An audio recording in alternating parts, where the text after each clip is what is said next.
É importante reconhecer relacionamentos destrutivos, tóxicos e infelizes prontamente e encerrá-los antes que saiam do controle. Isso deve ser feito com extrema cautela. A reação de alguém propenso à manipulação e à repressão pode ser completamente imprevisível. A crença comum de que apenas pessoas fracas e inseguras são vítimas de tais relacionamentos é um erro. Na maioria das vezes, elas se tornam assim após pressão emocional prolongada e exaustão psicológica. Ninguém está imune à agressão e perseguição de um parceiro. No outono de 2023, a história da estudante Giulia Sistini, de 22 anos, chocou toda a Itália. Foi uma história lembrada por sua crueldade, insensatez e desfecho trágico. Giulia hesitou por muito tempo em terminar seu relacionamento com o namorado, temendo que ele pudesse se machucar. No entanto, as coisas aconteceram de forma diferente. Giulia Sistini nasceu em 5 de maio de 2001, na cidade italiana de Vegonovo, na província de Pádua. Ela era a segunda filha de Jane Cecchettin e Monica Camré. Giulia tinha uma irmã mais velha, Helena, e um irmão mais novo, David.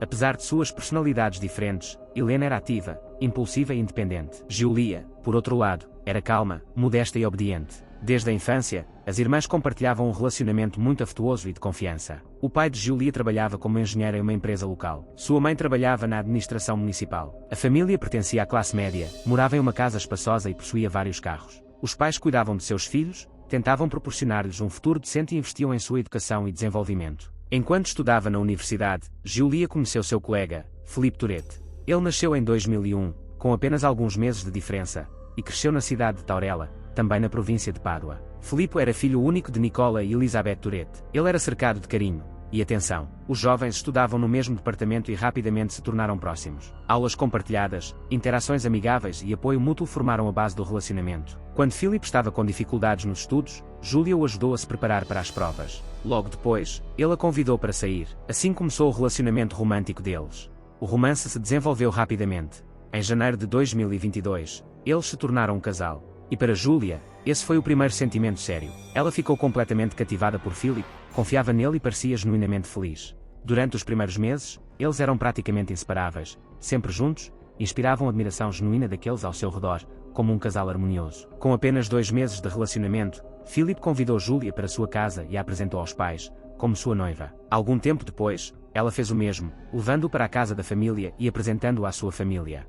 O relacionamento deles parecia sério e estável, e ninguém poderia imaginar como acabaria. Os amigos próximos de Giulia e Philip estavam confiantes de que, quando se formassem na universidade, o casal se casaria. No entanto, um momento difícil ocorreu na família Cecchettin.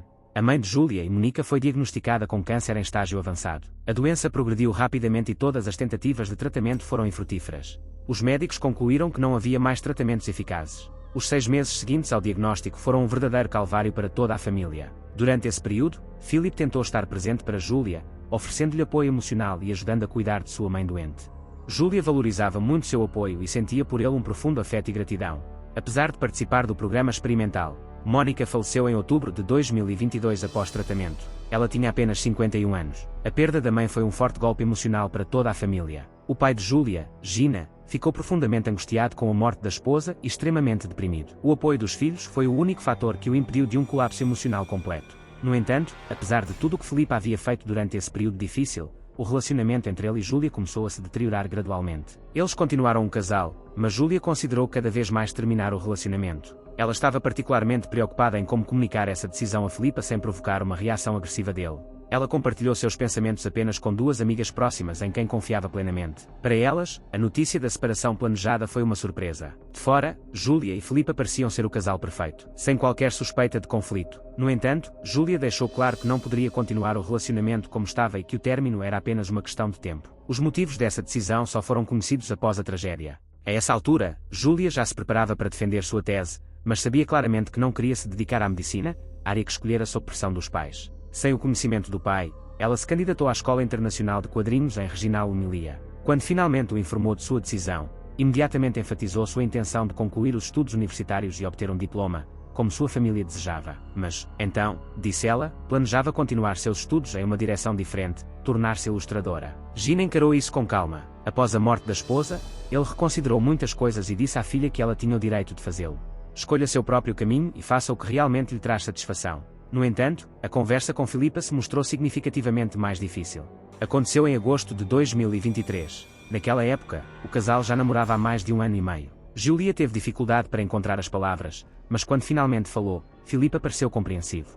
Ele próprio se ofereceu para manter um relacionamento amigável, visto que continuaram estudando juntos e, inevitavelmente, se cruzaram na universidade. Apenas uma semana após essa conversa, Philippa tentou reacender o relacionamento. Convidou Julia para um restaurante onde já haviam estado juntos e começou a persuadi-la a voltar, apelando para memórias e experiências compartilhadas. Julia recusou. Ela deixou claro que não queria voltar ao passado e repetir velhos erros. A conversa prosseguiu calmamente, mas depois a tensão surgiu entre eles. A partir daquele momento, o comportamento de Philippa mudou drasticamente. Ele começou a ligar e enviar mensagens de texto para Julia diariamente. No início, ele pediu um encontro, expressou seu amor e tentou convencê-la de que poderiam recomeçar. Mas logo o tom das mensagens começou a mudar. Elementos de chantagem surgiram. Ele começou a ameaçar-se machucar se ela rompesse completamente o contato com ele.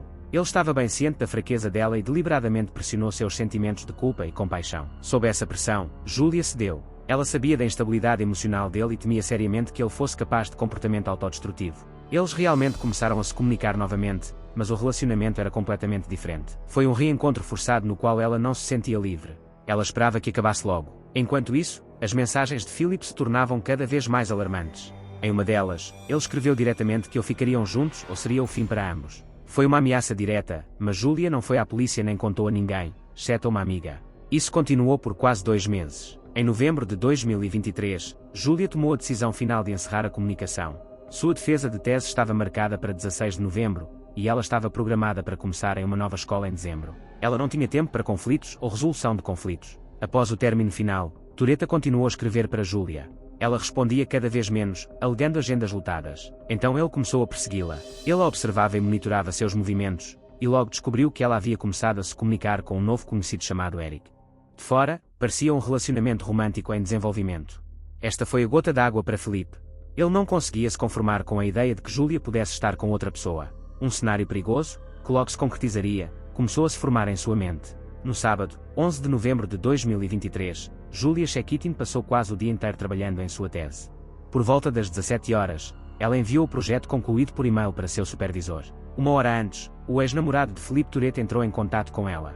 Ele sugeriu que fossem às compras juntos para escolher sapatos para a cerimônia de formatura. É importante notar que Philip não havia demonstrado atividade na semana anterior, sem ligar, enviar mensagens ou aparecer.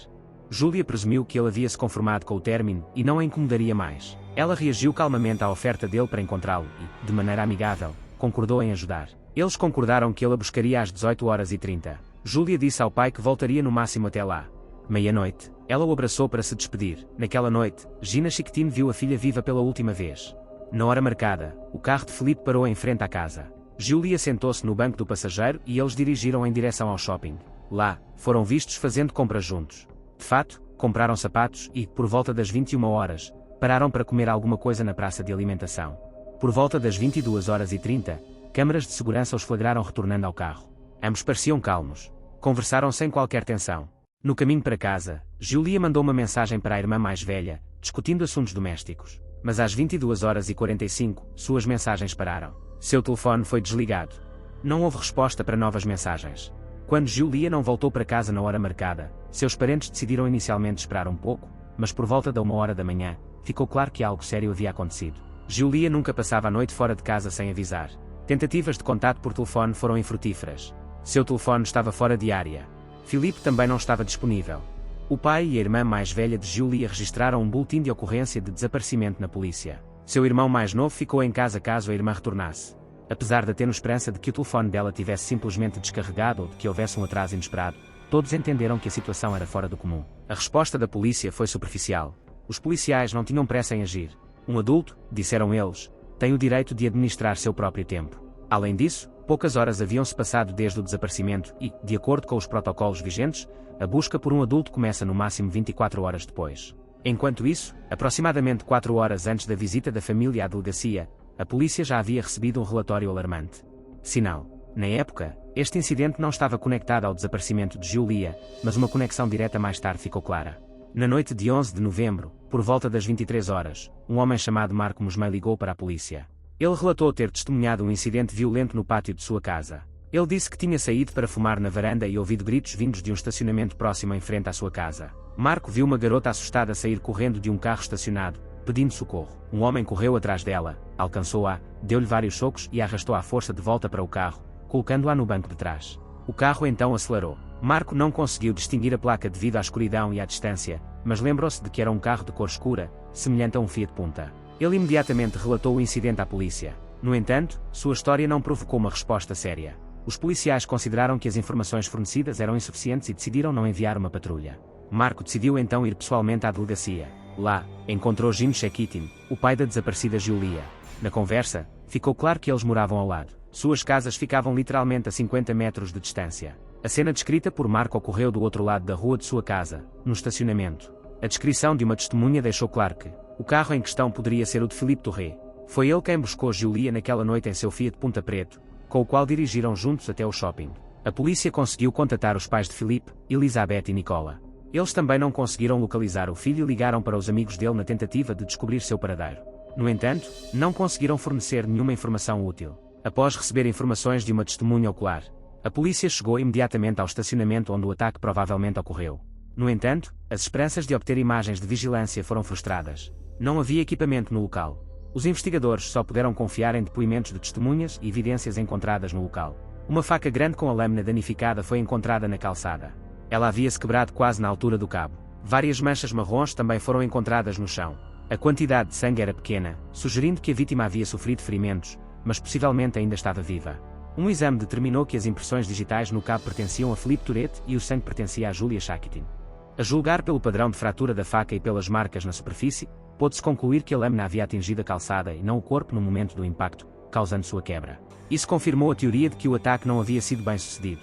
A investigação manteve a esperança de que a menina ainda pudesse ser encontrada viva. Os celulares de Julia e Philippe estavam fora de alcance. Os últimos sinais de seus aparelhos foram detectados no mesmo estacionamento onde o incidente ocorreu. Nessas circunstâncias, foi aberta uma investigação criminal por suspeita de agressão e sequestro. O principal suspeito no caso era Philippe Tourette. Seus pais se recusavam a acreditar que o filho pudesse ter agredido a garota com quem mantinham um relacionamento há tanto tempo. O passo seguinte foi reconstruir a rota do veículo do suspeito usando imagens de câmaras de trânsito. Esse processo levou algum tempo, pois sua direção era inicialmente desconhecida. Foi estabelecido que o carro havia viajado durante a noite em direção a um lago na província de Pardinone. No dia seguinte, ele foi avistado em várias regiões. Em 12 de novembro, um posto de gasolina na fronteira com a Áustria registrou um pagamento. Um jovem pagou com uma nota de 20 euros com manchas visíveis que lembravam sangue seco. Esse homem foi posteriormente identificado como Philippe Touré. Em 18 de novembro, perto do lago Barcis, em Vrague, moradores locais descobriram um corpo próximo à costa. Estava escondido sob uma grande rocha e coberto com vários sacos plásticos pretos. Peritos forenses identificaram o corpo como Julia Shekitin. Um exame revelou múltiplos sinais de violência, mais de 70 facadas, sinais de traumatismo craniano grave e marcas de ligadura nos pulsos. Restos de fita adesiva, provavelmente usada para selar a boca, também foram encontrados no rosto. A natureza dos ferimentos indicava um crime extremamente brutal e premeditado, com motivação pessoal. Philippe Tourette foi preso em 19 de novembro, na Alemanha, a quase 1000 km da cena do crime. Ele foi extraditado para a Itália. Nessa época, o caso já havia ganhado ampla atenção pública. Durante seu primeiro interrogatório, Philippe admitiu ter atacado Julia e infligido ferimentos fatais. Ele alegou, no entanto, que agiu em um estado de paixão, supostamente inconsciente de suas ações, e não se lembrava de todos os detalhes do incidente. Segundo ele, eles passaram o dia juntos, caminharam por um shopping e depois retornaram ao bairro de Julia. Lá, ele lhe deu um brinquedo e propôs reatar o relacionamento. Julia, segundo Philippe, recusou tanto o presente quanto o contato e, segundo ele, começou a gritar. Isso provocou um acesso de raiva. Philippe alegou ter pegado uma faca e a esfaqueado no ombro, depois tentou esfaqueá-la novamente, mas errou, e a faca quebrou. Ele então a colocou em um carro e a amarrou. Ele agarrou as mãos, tapou a boca com fita adesiva e foi embora. Não tinha um objetivo claro naquele momento. Mais tarde, ao parar em uma área industrial, teria explodido em agressividade novamente. Ele alegou que Julia tentou sair do carro e que ele a perseguiu com outra faca, esfaqueando-a repetidamente até que ela parasse de se mover. Quando os investigadores perguntaram exatamente quantos golpes ele havia infligido, Philippe respondeu, cerca de 5 ou 7. No entanto, o exame forense registrou mais de 70 facadas. Além disso, a teoria de um crime espontâneo era inconsistente com o fato de ele ter levado consigo 2 facas, corda, fita adesiva e sacolas com antecedência. Esses dados indicavam a natureza preparada e premeditada do crime. Durante o interrogatório, Philippe Tourette alegou que pretendia tirar a própria vida para se reunir com Julia. Para sustentar suas palavras, ele mostrou cortes superficiais nos pulsos. No entanto, ele não se dispôs a executar seu plano. Tirar a vida de outra pessoa provou ser mais fácil do que tirar a sua. Embora todas as evidências apontassem para a culpa de Philippe, a defesa contratada por seus pais argumentou que o crime foi cometido em um estado de paixão. Os advogados citaram sofrimento emocional, instabilidade e amnésia parcial do réu. Do ponto de vista jurídico, isso poderia ter afetado o resultado do caso, incluindo a reclassificação da acusação e o envio para tratamento compulsório em vez de prisão. Nessa situação, o pai de Júlia decidiu tornar públicas as anotações do diário pessoal de sua filha. Ele as entregou à investigação e as publicou publicamente, para que o público pudesse conhecer as verdadeiras circunstâncias de seu relacionamento. As anotações deixavam claro que Philippa não era apenas um jovem estável, mas também. Ele pressionava Júlia sistematicamente. Controlava suas ações, monitorava suas mensagens e contas nas redes sociais, limitava suas interações com amigos, insistia em subordinação e impunha sua presença em sua vida. A princípio, Júlia percebeu isso como um sinal de amor, mas, com o tempo, percebeu que estava em um relacionamento codependente e tóxico. Um episódio que a impactou profundamente foi uma discussão. Na noite anterior ao aniversário de sua irmã Helena. A comemoração havia sido planejada para uma pequena reunião familiar, pois a família ainda estava de luto pela perda da mãe. No entanto, Filippov expressou insatisfação por não ter sido convidado. Ele afirmou que se considerava parte da família e tinha o direito de comparecer. Júlia interpretou sua reação como uma tentativa de pressão e finalmente decidiu terminar. Foi depois dessa discussão que Júlia reconsiderou seu relacionamento com Philip e decidiu terminar com ele. Mas ele começou a assediá-la com chantagens e ameaças de suicídio se ela o deixasse. A garota sentiu pena dele, mas sua gentileza levou à tragédia. O julgamento do criminoso começou em setembro de 2024. Ele foi acusado de perseguição, sequestro, assassinato com crueldade especial, fuga e tentativa de ocultação do crime. Naquela época, novas evidências surgiram comprovando a premeditação das ações de Philip. Descobriu-se que ele havia começado a planejar os crimes cerca de uma semana antes da tragédia e vasculhara cuidadosamente os subúrbios em busca de lugares onde pudesse matar a garota, em seguida, esconder o corpo. Isso foi confirmado pelo histórico de busca do navegador. Um mapa em papel da área foi encontrado em seu carro durante uma busca, e não ficou imediatamente claro porque ele precisava dele. Mas depois ficou claro que ele não queria deixar rastros. Ele havia usado um dispositivo GPS e tomado precauções. Ele repassou todos os detalhes, mas não havia decidido o que fazer após o assassinato. Talvez Toretta realmente tivesse a intenção de tirar a própria vida, mas essa teoria era difícil de acreditar. Não havia dúvida de que Philippa agiu deliberadamente e o assassinato foi premeditado. A essa altura, ele já havia se conformado com seu destino, parado de insistir que estava em estado de insanidade e parado de alegar doença mental, confirmando que havia agido premeditadamente. Em 3 de dezembro de 2024, Toretta foi considerado culpado de todas as acusações. Ele foi condenado à prisão perpétua e a pagar mais de €500 mil à família da menina assassinada como indenização moral. Em sua declaração final, Philippa afirmou que não contestaria a decisão do tribunal nem entraria com recurso, pois acreditava que a sentença era justa. Obrigado por assistir. Se você gostou do meu trabalho, inscreva-se no canal. Também recomendo assistir a outras histórias igualmente chocantes. Clique agora. Até breve.